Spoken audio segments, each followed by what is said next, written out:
It happened one day at December's end. Some neighbors called on an old-time friend. They found his shop so meager and lean, made gay with 1,000 boughs of green. An old comrade was sitting with face ashine, when suddenly he stopped as he stitched the twine, and said, "My friends, at dawn today, while the cock was crowing the night away, the Lord appeared in a dream to me. He said, 'I'm coming, your guest to be.' So I've been busy with feet astir, strewing my shop with branches of fir. The table is set and the kettle is shined, and over the rafters the holly is twined. And so I await for my Lord to appear, and listen closely, so I will hear his steps as he nears my humble place. And I open my door and look on his face." So his friends went home and left Conrad alone, for this was the happiest day he had known. For long since his family had all passed away, and Conrad had spent many a sad Christmas day.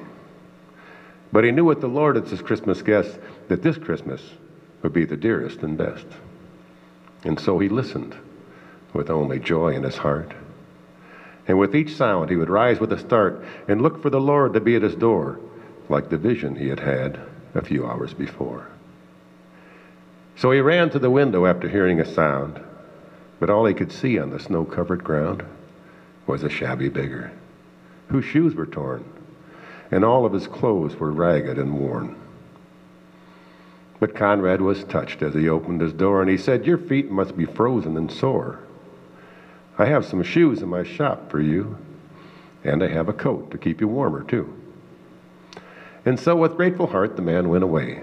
But Conrad noticed the time of day, and he wondered what made the Lord so late, and how much longer would he have to wait. Then he heard another knock, and he ran to the door. But it was only a stranger once more, a bent old lady in a shawl of black, with a bundle of kindling piled on her back. But she asked only for a place to rest. But that place was reserved for Conrad's great guest. But her voice seemed to plead, "Don't send me away. Let me rest for a while. It's Christmas Day."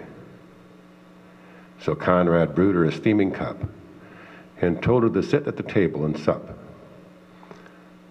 But when she left, he was filled with dismay, for he knew that the hours were slipping away and the Lord had not come as he said he would, and Conrad felt sure he had misunderstood.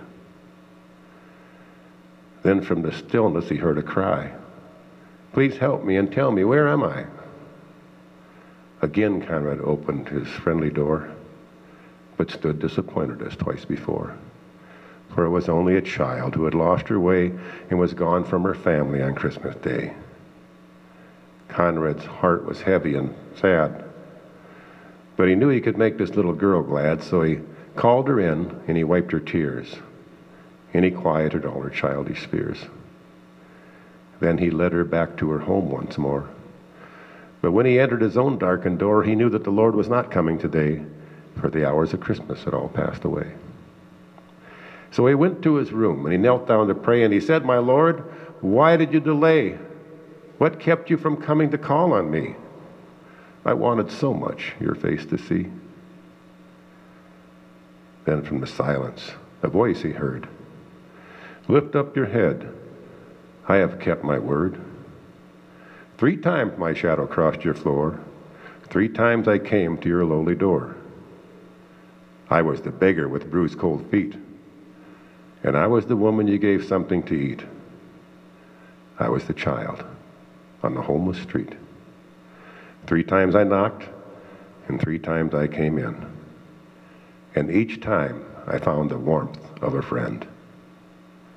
Of all the gifts, love is the best. And I was honored to be your Christmas guest."